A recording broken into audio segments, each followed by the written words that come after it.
qui passe au bandeko bayokaka parce que moi aussi j'étais à Est na yebi passe au bandeko Est bayokaka donc si tu gagnes match à demi-finale tu as qui bisoté ça qui vraiment bisoté mais nzambe ye moi yebi nzambe yebi o ni o bon ça pour na mboka.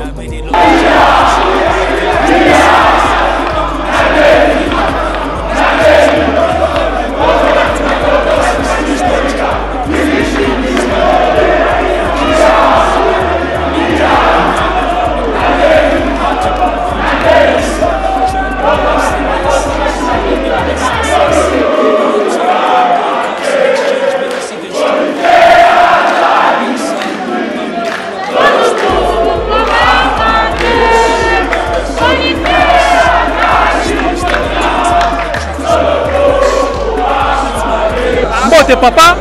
Mbote papa journaliste. Poni? Kimi ezali mais mawa mingi motema na ngai. Mawa neti ya nini lobango? En tout cas, ça va passer mingi comme moi qui bozo garder ba étranger kati ya mboka oyo ba boma bandeko na biso kuna na Goma. Bayaki bazo yi bazo boma bazo violer mais le pays na biso décision mo bozo zo exacté bozo pour ça va bénéficier moi l'étranger mais on a mboka na biso pe si la bazo kufa ça va passer ça pour ça France, Allemagne, États-Unis, donc voilà, là je vois ministre des Sports. Non.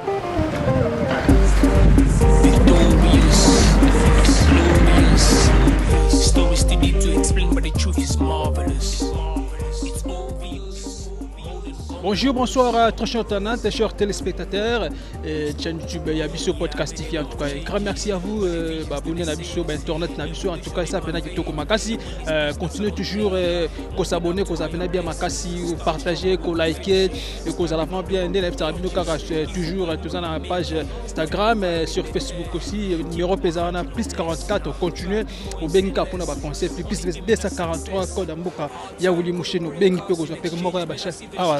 Na Congo précisément dans la ville province de Kinshasa et beaucoup solora qui te connaissent à la pour la remarque et puis ba conseil na bino et avec quand témoin votre humble serviteur Watakin fait 4 lions de la presse congolaise autrement appelé Exode 14 car n'engez alors donc voilà na sima caméra na zakina ndeko je suis Mbungu mwana changu Liso Nzambe et voilà nous sommes sur à l'aéroport international d'Njili bongo na commune ya Ntele donc voilà et si comme Koloa puis lundi te bon quoi accueillir le joueur l'opéra de la RDC, au Cannes, Côte d'Ivoire 2023, où Zaki Bongo classé dans la 4e position, malgré Zaki souci n'a sauté parce que les Congolais Zaki sont comme à la finale. Et moi, ça peine bien ma cassima. Nzambe Moka Yebi et puis félicitations à joueur Nabiso parce qu'il a fait mourir Mayo et puis Dapo Yamboka et Telemi vraiment Bendele, Ninganika Nengezalaka.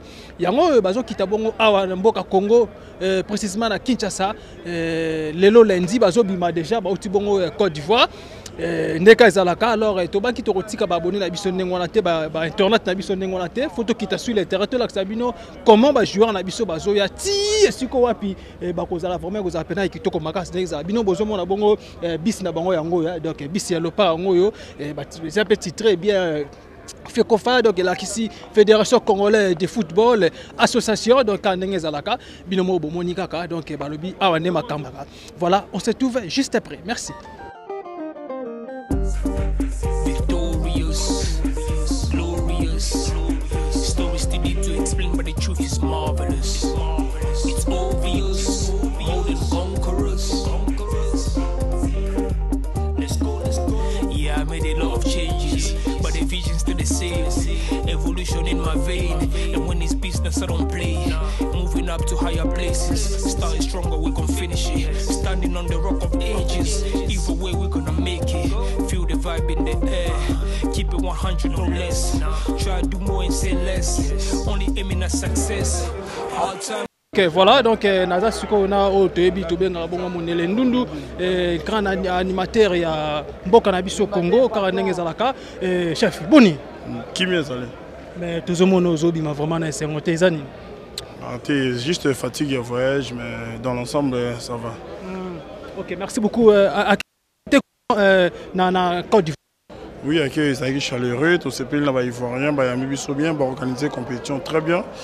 Tout s'est passé bien par la grâce de Dieu.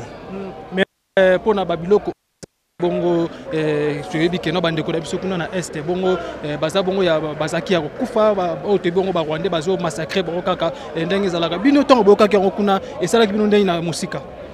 Bon non tozalaka toujours na mboka tokendaki juste mission de service et puis tozongi na mboka toyebi makambo eleka na est donc ezalaka toujours pasi depuis tokendaki kuna toyokai makambo wana de loin tozalaki toujours de cœur avec eux. Donc tu veux qui passe au bandeko bayokaka parce que moi aussi j'étais en est na yebi passe au bandeko est bayokaka donc si tu gagnes match à demi-finale tu as qui bisoté tu as qui vraiment bisoté mais nzambe ye moi yebi nzambe yebi o ni na obongisa pona mboka Congo. OK, merci beaucoup mais capé ko expliquer ba congomani et puis ba tala yo ndenge zalaka bino bozaki sur place et na match à demi-finale contre Côte d'Ivoire qui va supporter ces Congolais et tokota na stade ça qui bon. Non ba boya biso tokota te mais ça qui moi complication moi mukende ezala kaka mais tokota quand même match bien que ba bloro monsieur les cas qui a mabe talara bobe un pays organisateur ça là toujours bon. Ils ont toujours bon c'est pas tout le monde c'est pas tous les pays ba yamba ba étranger bien ba yamba biso bien na compétition mais contre bango ça qui un peu compliqué pour ton orbite en est bango là il a vraiment besoin comme en finale et puis mon est comme finale puis vas-y finale en gros donc il va tagi va battre une sur marche pour pas déstabiliser Léopard donc biso to lo ba mingi te to mona auto mona ki bon ici l'équipe au Bossana tout à la Oezoya na avenir. OK, merci beaucoup donc ba Congomani ba moni et pena bien et puis bon retour au pays. OK, merci beaucoup donc là c'était Dundu, l'animateur de l'Asfita Club, et maintenant à Kipe Bongo, à Kenda Kipe na Cannes 2023, et pour nous soutenir Léopard, en tout cas, et ça lui permet bien ma casse. Zongi na mboka la bango, na mabela ba koko karanenge za ba. Mon nenga uti ko expliquer, ndeto ba TV za radio te, donc voilà quoi. Merci. Victorious, glorious, stories too deep to explain, but the truth is marvelous. It's obvious, more than conquerors. Let's go, let's go. Yeah, I made a lot of changes, but the vision's still the same. Evolution in my vein, and when it's business, I don't play. Moving up to higher places, starting stronger, we can finish it. Standing on the rock of ages.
Et puis voilà donc.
business, I don't play. Moving up to higher.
Merci beaucoup. En tout cas, tous les nombreux aéroports internationaux d'Injili. Bon, on va n'importe quoi soutenir le Léopard na bango. On va outer bon compétiteur à Côte d'Ivoire 2023. Baza passé à Neza. Tous au moins un signe est vraiment très important. Na biso ba imboka ba Congomani. En tout cas, les signes vraiment très important. Nous on est besoin de la caméra. Message à papa. Mbote papa. Mbote papa journaliste. Boni. Kimi ezali mais mawami ya motema na ngai. Mawaneti ya nini lobango? En tout cas, ça va passer mingi comme moi là qui besoin garder ba étranger kati mbo o ba bo mabande ko biso ko na Goma. Ba yaki bazoyi ba bazo bo mabazo violer mais le pays n'a pas de décision mon besoin exacté besoin pour ça va bénéficier moi l'étranger mais on a un beau canadiso peut si la bazo pour foyer ça va passer ça pour ça France, Allemagne, États-Unis, bah on a un bon canadiso nous avons pour ça on shooter à beaucoup loin des hommes manipulés on des canadiso mais bazo quand on a décision mon côté en tout cas décide toi pour ça on a un bon canadiso nous avons pour ça merci beaucoup maintenant pour la Léopard un message nous ça pour la Léopard félicitations pour la Léopard en tout cas on a suivi bango tokenaki ebele tokenaki 24 équipes mais na esengonga aza nango ke Léopard esala minene si 24 tobimi 4e nzambe asungi biso antona félicité bango coach ani so asimba équipe ne malamu toevole malamu nzambe asunga biso. Merci beaucoup en tout cas c'est une belle image donc oyoki yango ndenge Congomani auti koloba kaka to toujours l'aéroport international ya Njili toyamba bongo ba Léopard de la RDC na biso. Merci on se retrouve juste après merci. Oyo biso na biso suka ya makambo eleki bandeli mesiko yo ndetango na biso lelo eza lelo don't have to wait till tomorrow.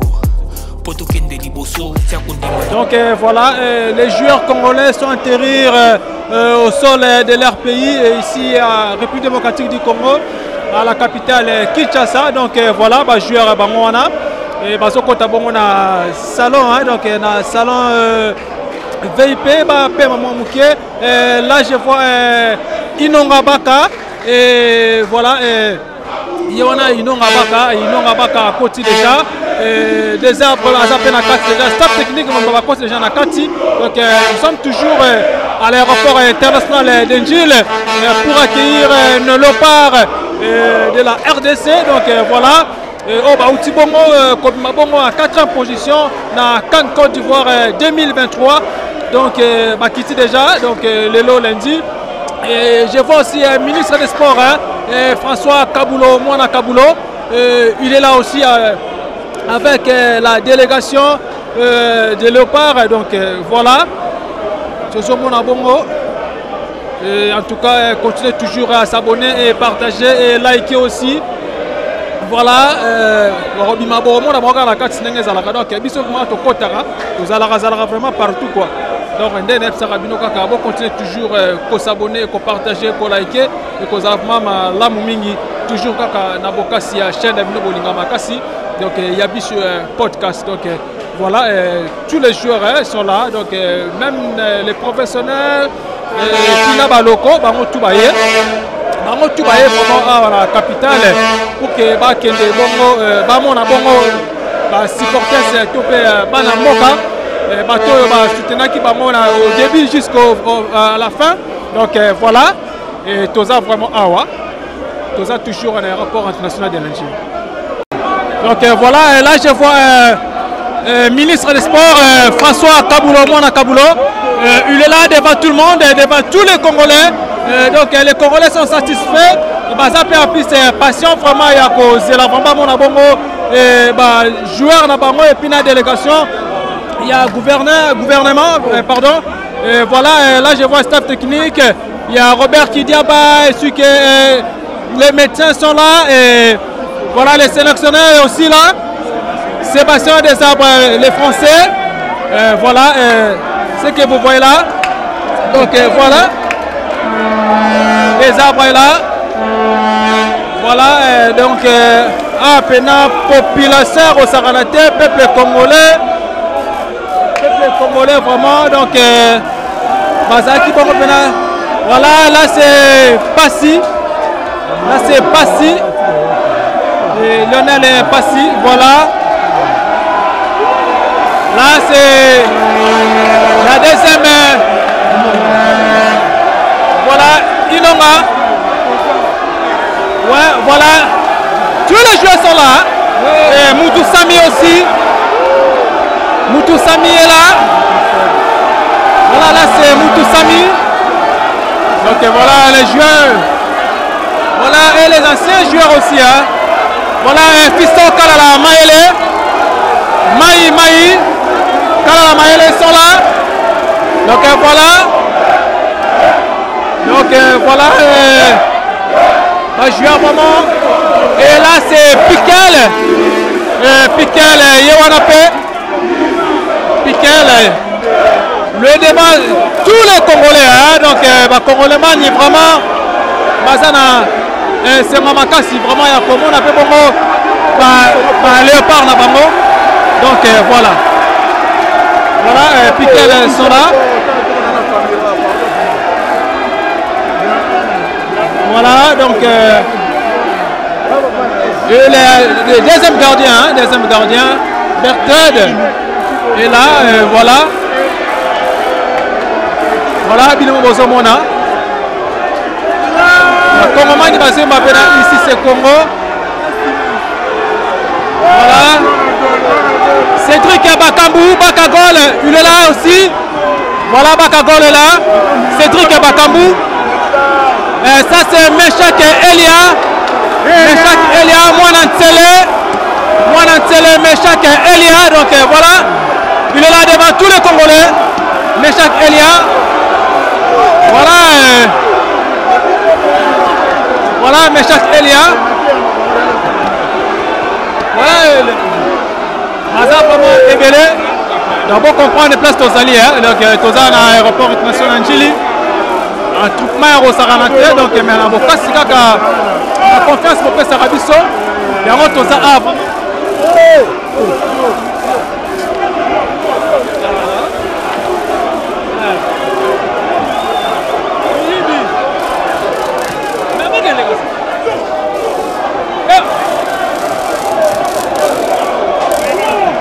Tozaba na misala na bino donc partout botina rabiso partout pe toyaka.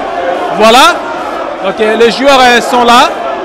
Et Mathilde bis donc joueur vraiment Bazawana et Sali Pena peuple congolais bien peuple congolais à Kosepela Makasi car ndenge zala bon continuer toujours qu'on s'abonne à la chaîne YouTube na bino donc il y a biso podcast.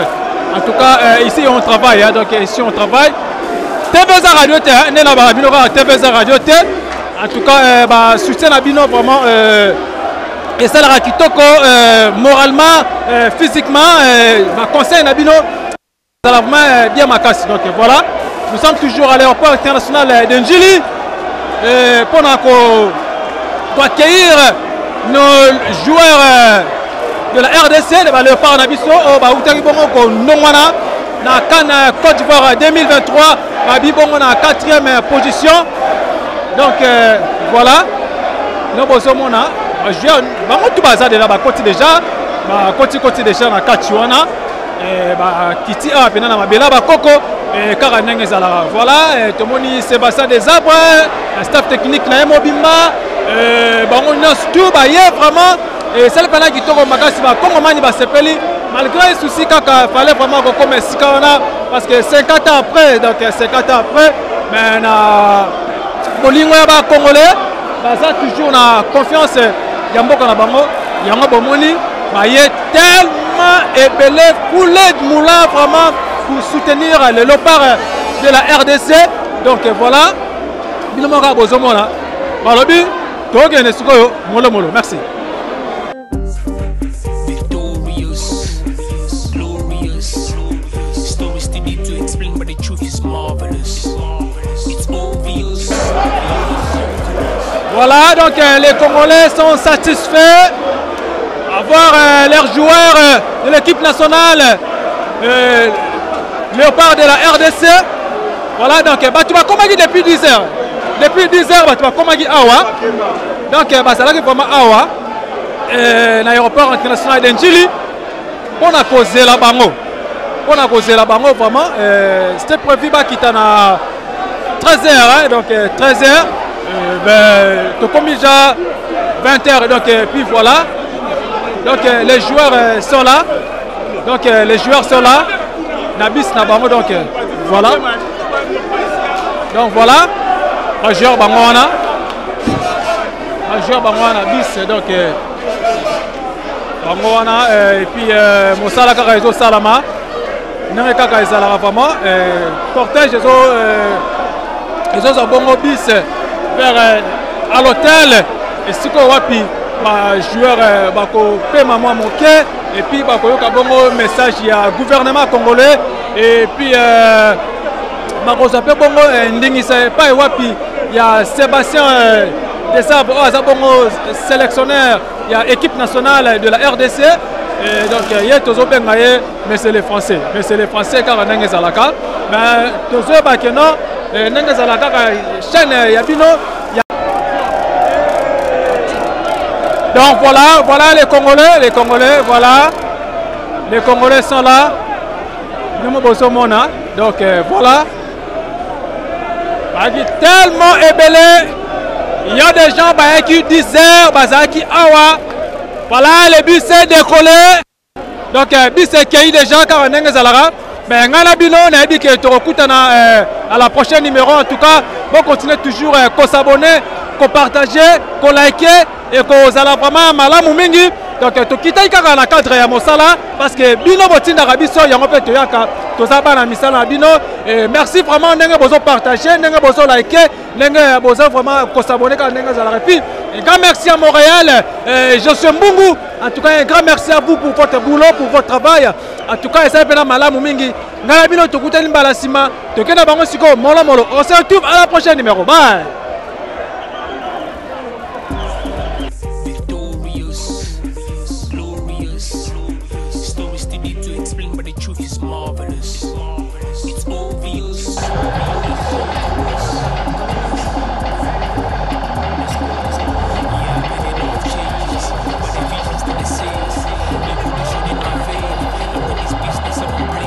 Moving up to higher places, starting strong, we're gonna finish it. Standing on the rock of ages.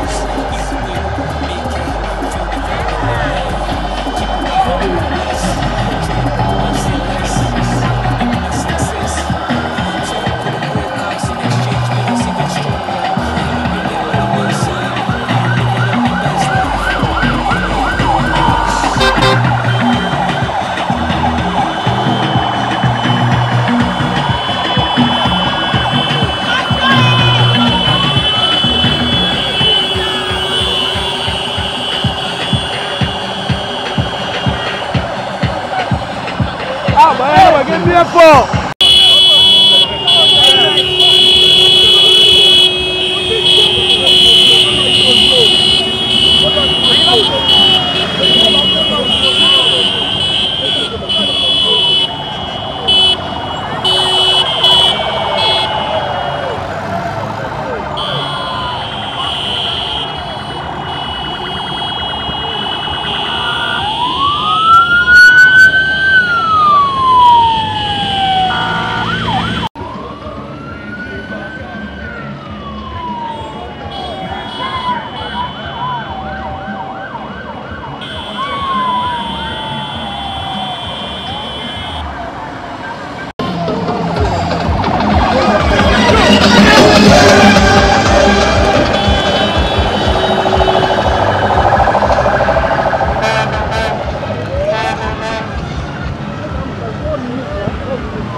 Mais dossier à bongo, dossier bon on type yango ya.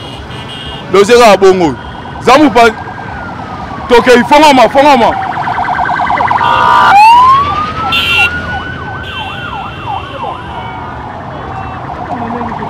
O ka sa benda te type yango.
Hey,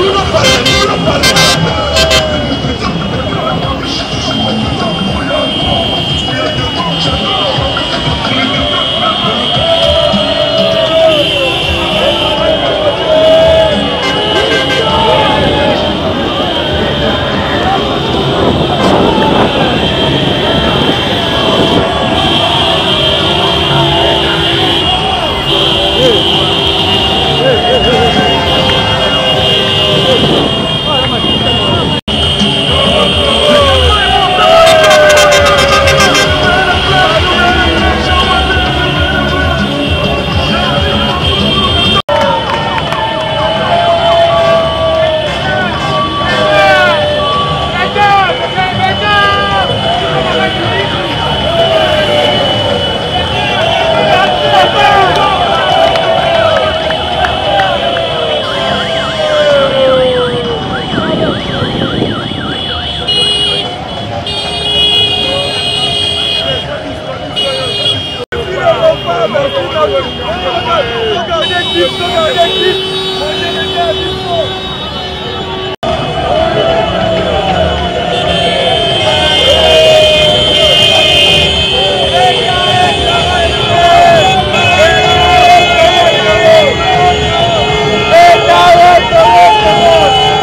soki nakanisi bolamu na yo elekelaka ngai osali ya kokamolu wakiven exchange koma koyebisa ngai liwa ya sondima mpe mponga nazwa bomo ya seko elekelaka ngai give the season what belong to Caesar yebiso lokumu topesa na nkolo obimisanga na molili opesa lilobo epelisa mwinda